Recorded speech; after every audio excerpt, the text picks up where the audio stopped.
is.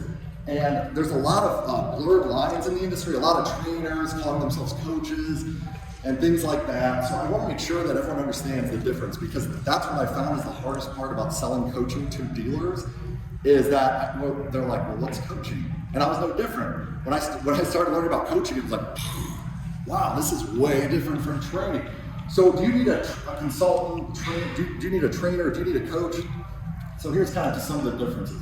Consultants are going to do the assessment. They're going to come and they're going to analyze. Maybe you're not getting the results and you don't know why. They'll look through your data and figure your stuff out. Maybe you want to add software or processes and you're not sure if you should or shouldn't. A consultant can help analyze and figure that out. Maybe you want to compare your business to other dealers. Really, when you go to a 20 group and they're analyzing the statements, that's the consulting side of things.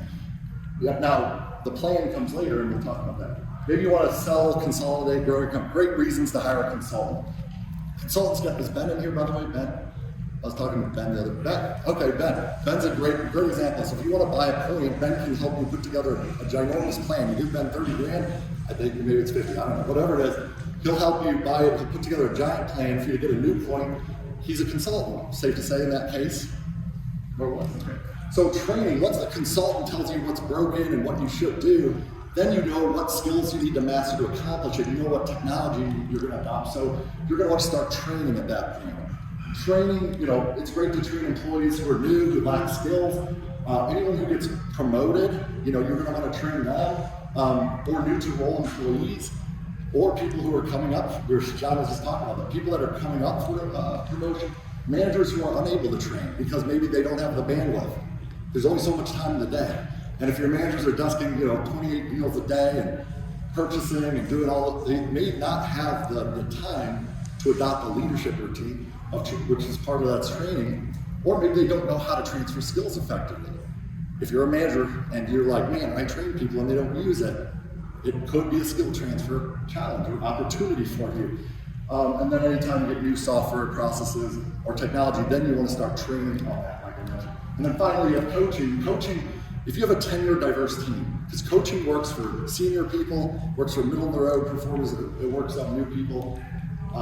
If you have more of a doing problem than a knowing problem, training gives you the knowing, coaching gives you the doing.